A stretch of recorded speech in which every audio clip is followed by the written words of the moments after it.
श्री सद्गुरुनाथ महाराज की जय। परम पूज्य गुरुदेवता श्री कलावती माता की जय। परम पूज्य आईंच्या चरित्र वाचनाच्या षष्ठोल्लास या सत्रातला हा भाग 7वा। ओम नमः शिवाय। प्रश्न: भक्त मंडळींनी श्रीहरी मंदिरात प्रत्येक खोलीत तुम्हाला विश्रांती घेण्यासाठी एक एक खुर्ची ठेवली आहे, पण तुम्ही एकदा तरी खुर्चीवर बसून विश्रांती घेतलेली मी पाहिले नाही. खुर्चीवर का बसत नाही? आई म्हणाल्या, कृष्णाने माझ्या वाटणीला पुष्कळसे काम दिले असून ते बसून करण्यासारखे नाही. काम करीत असता विसावा मिळण्याची योजना त्याने केली असल्याने मला बसून विसावा घेण्याची जरुरी पडत नाही. प्रश्न: आम्हाला एखादी कला अवगत झाली म्हणजे आमची मान वर होते, पण तुमच्या अंगात अनेक कला असून सुद्धा तुमची मान केव्हाही खाली कशी? आई म्हणाल्या, मी जिथे पाहीन तेथे माझा प्रभू माझ्या समोर उभा असतो, त्यामुळे सहजच माझी मान खाली होते. प्रश्न: 4-4 तास तुम्ही खोलीचा दरवाजा बंद करून बसता. खोलीत करमणुकीचे साधन तर काहीच नसते, तेव्हा तेथे तुम्हाला कसे गमते? तुम्ही बाहेर येऊन आमच्यामध्ये बोलत का बसत नाही? आई म्हणाल्या, तंबाखूची गुंगी अगदी क्षणिक असते, तरी तुम्ही तंबाखू तोंडात धरल्यावेळी जर कोणी तुमच्याशी बोलायला आले तर तंबाखूच्या गुंगीचा आनंद घेण्यात तो एक अडथळा असे वाटून तुम्हाला आतल्या आत राग येतो. त्यावेळी कोणाशीही बोलणे नको असे वाटून तुम्ही मंडळींना टाळू पाहता की नाही? परमेश्वराचा आनंद तर अवीट व अवर्णनीय आहे. असे असता निरर्थक भाषा बोलण्यात वेळ घालवावी असे मला वाटेल तरी कसे? आईंचे सर्वांशी समरसून वागणे असते, ते पाहून एकाने प्रश्न केला, तुम्ही तत्वज्ञानी असून सर्वांपासून अलिप्त न राहता समाजात मिसळता हे कसे? तेव्हा आई म्हणाल्या, मनुष्य केवळ बाह्यांगाने अलिप्त राहिला तर तेवढ्यानेच त्याने परमार्थ साधला असे होत नाही. परमात्मा सर्वांभूती आहे, करिता सर्वांशी मिळून मिसळून वागण्यानेच परमार्थ साधतो. प्रश्न: पालापाचोळा टाकाऊ म्हणून आम्ही फेकून देतो, असे असता त्यावर देखील तुम्ही प्रेम करता हे कसे? आई म्हणाल्या, ज्या स्त्रीचे पतीवर आत्यंतिक प्रेम असते, तिला पतीची कोणतीही वस्तू असो ती पाहिली की पतीवरच्या प्रेमाने हृदय उचंबळून आल्याशिवाय राहणार नाही. एखादी वस्तू इतरांच्या दृष्टीने जरी क्षुल्लक भासली तरी ती तिला बहुमोलाचीच वाटणार. तद्वत जो आपल्या प्रियतमाशी म्हणजेच हृदयस्थ प्रभूशी एकरूप झाला तो साऱ्या जगावरच प्रेम करतो. मग पालापाचोळा जगाबाहेर आहे का? प्रश्न: मला कोणी टोचून बोलले की भयंकर वाईट वाटते. डोळ्यातून सारखे पाणी वाहते. कित्येक दिवस जेवण खाण नकोसे होते. तसेच सदा झोपून राहावे असे वाटते. तुम्हाला लोक नाही नाही ते बोलतात. असे असता तुम्ही सदा आनंदित कसे राहता? आई म्हणाल्या, डॉक्टर ऑपरेशन करण्यापूर्वी ती जागा इंजेक्शनच्या द्वारे बधीर करून सोडतात. त्यामुळे कितीही कापाकापी केली तरी रोग्याला त्याचे दुःख जाणवत नाही. त्याप्रमाणे सद्गुरु शिष्याला भवरोगापासून मुक्त करण्यासाठी प्रथम मंत्रोपदेश करतात आणि नियमित जप करण्यास सांगतात. नामाचा रस सर्वांगात मुरल्यावर कोणी निंदा केली तर खेद वाटत नाही. त्यामुळे सदा आनंदात राहता येते. प्रश्न: तुमचे शिक्षण फारसे झाले नसून तुमच्या वाणीतून सारखे बोधामृत स्रवत असते, हे कसे? आई म्हणाल्या, तुमच्या जावळीला डोंगरातून पाणी जे चहूकडे वाहत असते त्याचे उगमस्थान गावातल्या माणसांना दिसते का?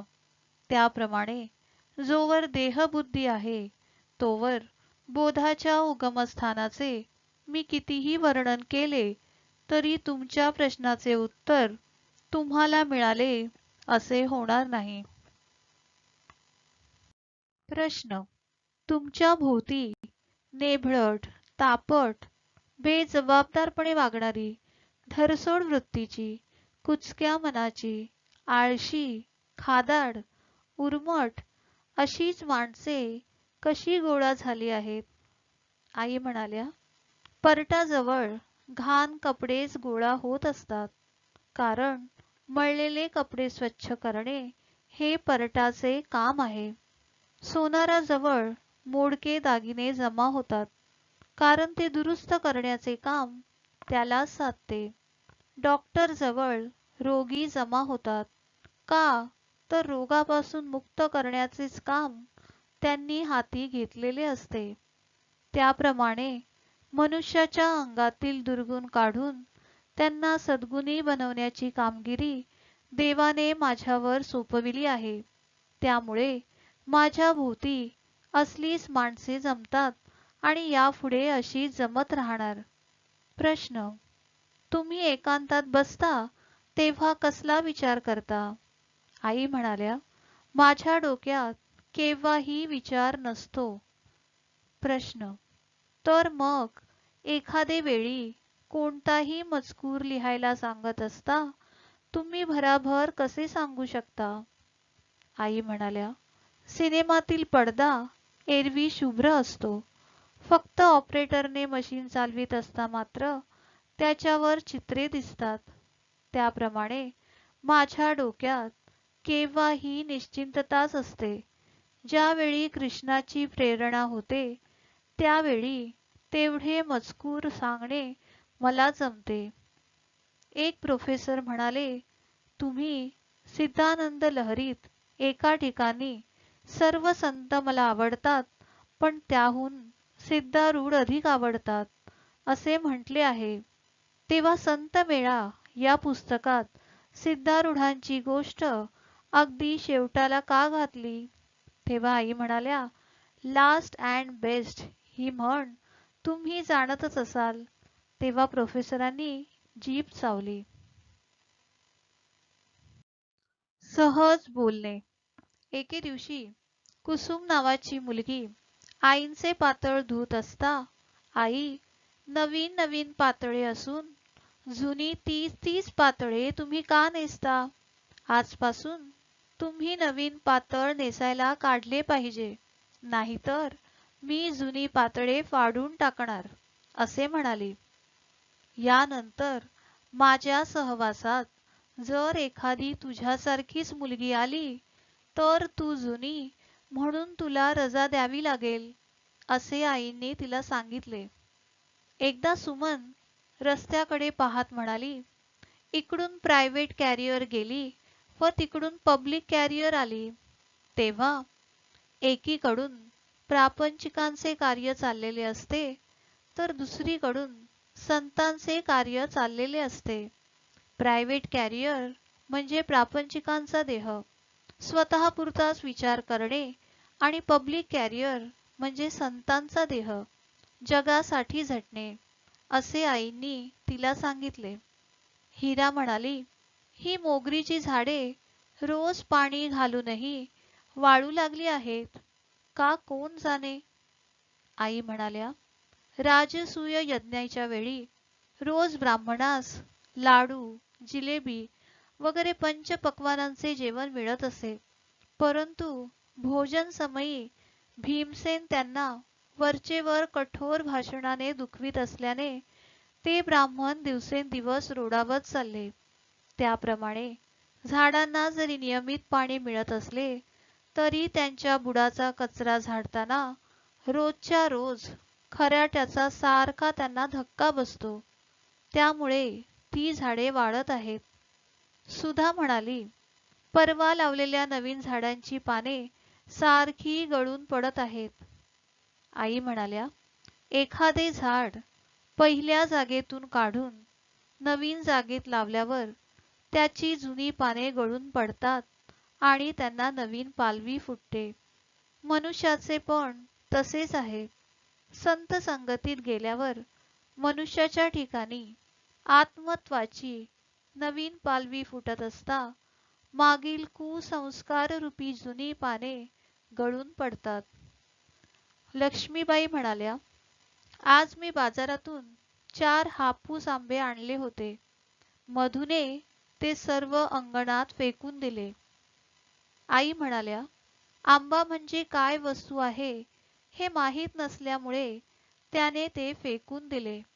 त्या मुलाप्रमाणेच आमचे लक्षही वरवर असल्यामुळे आम्हाला अजून खऱ्या सुखाला जाणता आले नाही. आमच्या वडील माणसांनी साल बाजूला काढून आंब्यातील गोडी चाखावयाची रीत आम्हाला समजावून दिली म्हणून आंब्याकडे आमचे मन ओढ घेते. त्याचप्रमाणे सद्गुरू जेव्हा मायेचे आवरण बाजूला सारून सुखाची गोडी चाखण्याची रीत आम्हाला समजावून देतात, तेव्हा आपण सहजच त्या सुखाकडे ओढले जातो. तोवर सुखाच्या ठेव्याकडे आमचे दुर्लक्षच असते. आतील गोडीच्या रक्षणार्थ परमेश्वराने सालपटाचे जसे त्यावर आवरण घातले आहे, त्याप्रमाणे सर्वांतर्यामी असणाऱ्या सुखावरही त्याने मायेचे आवरण घातले आहे.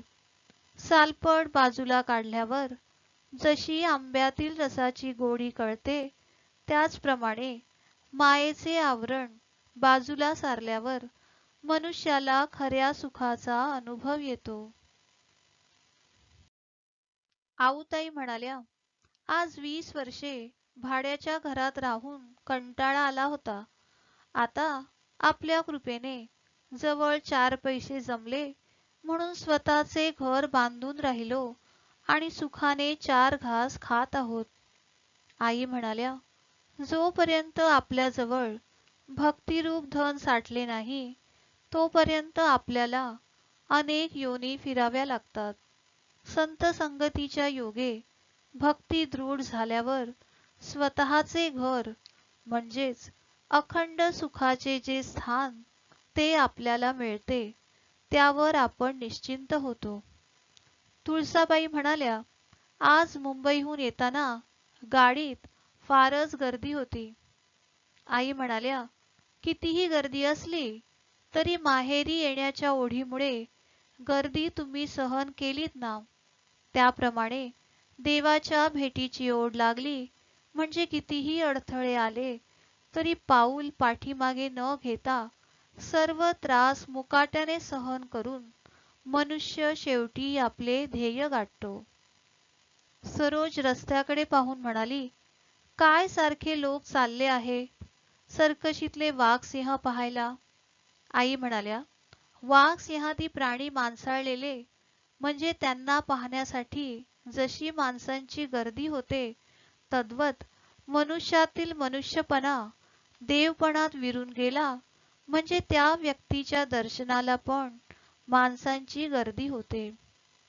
लीला म्हणाली, माझ्या आईने कितीही जीव तोडून स्वयंपाक केला तरी माझे वडील त्याला सारखी नावे ठेवतात. आई म्हणाल्या, जोपर्यंत हॉटेलच्या खाण्याचा नाद आहे तोपर्यंत घरातील पदार्थांची गोडी वाटत नाही. जो घरातील पदार्थांचे महत्त्व जाणतो त्याला हॉटेलला जाण्याची ओढ लागत नाही. त्याप्रमाणे जोपर्यंत विषय गोड वाटतात तोपर्यंत देवाचे महत्त्व वाटत नाही आणि देवाचे महत्त्व कळू लागले की विषय गोड वाटत नाहीत. कुसुम म्हणाली, आई, ही शाल किती सुंदर दिसत आहे, नव्हे का? आई म्हणाल्या, अगं, कोणतीही वस्तू नवीन नवीन असेपर्यंत सुंदर दिसतेच. जेव्हा ती 4-6 महिने वापरली जाते, तेव्हा तिच्या रंगांची खरी परीक्षा लागते. सद्गुरू शिष्यावर एकाएकी विश्वास ठेवीत नाहीत. काही दिवस त्याला सहवासात ठेवून घेऊन आपल्या परीक्षेला उतरल्यावर ते त्यास ब्रह्मोपदेशित करतात. याचे कारण हेच होय. द्वारका म्हणाली, आज आमची सर्व फुलझाडे गुरांनी खाऊन टाकली. मी स्वयंपाकघरात होते, त्यामुळे अंगणात गुरे आलेली मला दिसली नाहीत. आई म्हणाल्या, घरात असताना अंगणातले दिसत नाही आणि अंगणात असताना घरातले दिसत नाही. सिनेमातील चित्रपट पाहताना चालविण्याचे ठिकाण दिसत नाही आणि चालविण्याचे ठिकाण पाहताना चित्रपट दिसत नाही. तद्वत जोवर जग दिसते तोवर मनुष्याला परमात्म्याचे ठिकाण दिसत नाही. शांता म्हणाली, ही लवंगी मिरची दिसण्यात लहान दिसते, परंतु फार तिखट असते.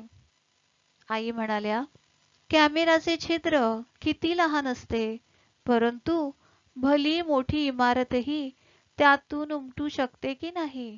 त्याप्रमाणे संतांचे मन विषय ध्यासापासून सुटलेले असल्यामुळे ते अति सूक्ष्म झालेले असते, तरी पण ते साऱ्या जगाला ओळखते. नंदा म्हणाली, आमच्या आजोबांना ट्रेझरीच्या खोलीत घरच्या माणसांखेरीज दुसरे कोणीही आलेले खपत नाही. आई म्हणाल्या, हिरे मोती, चांदी, सोने, पैसे ठेवण्याचे ठिकाण जसे बंदोबस्तीचे असते, तसेच त्यातील वस्तू काढताना त्या ठिकाणी बाहेरील माणसे कोणी नसावीशी वाटतात. तसे अमोलिक वस्तू म्हणजेच परमात्मा, त्याचे राहण्याचे बंदोबस्तीचे ठिकाण म्हणजे हृदय. ज्याला त्याचे दर्शन घ्यावयाचे, त्याचे सुख भोगावयाचे आहे, त्याला बाहेरील किंचितही उपाधी असता कामा नये. सुमन म्हणाली, रात्रभर पोट दुखले म्हणून वैद्याकडे जाऊन आले. त्यामुळे भजनाला यायला वेळ झाला. वैद्याने पातळ औषध व 3 पुड्या दिल्या आणि आंबट, तिखट, तेलकट, वातुळ न खाण्याबद्दल बजावले आहे. आई म्हणाल्या, शरीराला रोग झाला म्हणजे वैद्य औषध देतात आणि पथ्य सांगतात. त्याप्रमाणे मनुष्याला भवरोग निवारणार्थ सत्पुरुष नामगुटिका व बोधामृत अशी 2 औषधे देतात आणि त्याबरोबर वाईट संगतीचा त्याग हे पथ्य पण सांगतात.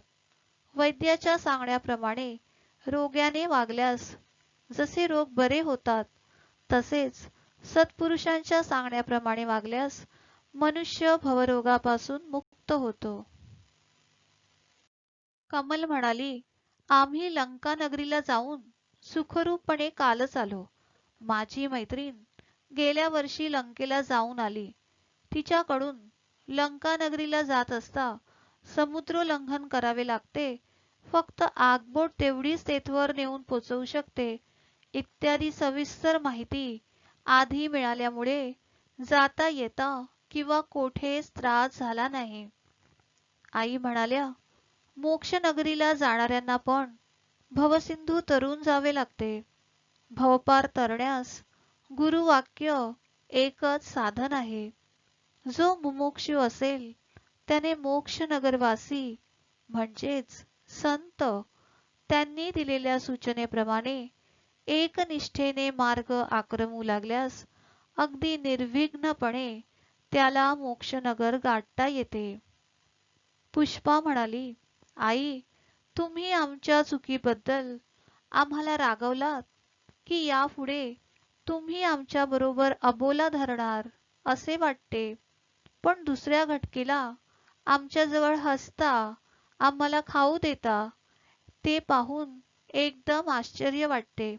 कारण आमच्या घरातील माणसे रागावली तर त्यांचा राग कुणाचा दिवसभर तर कुणाचा 2 दिवस, कुणाचा अधिक दिवस सुद्धा टिकून राहतो. त्यामुळे त्यांच्यापुढे पाहायला सुद्धा भीती वाटते. खाऊ दिला तर खाऊ नये असे वाटते. आई म्हणाल्या, मी जे रागावते ते तुमच्या दुर्गुणांवर आणि प्रेम करते ते तुमच्यावर, म्हणून लगेच हसायला आणि खाऊ द्यायला मला जमते. ओम नमः शिवाय.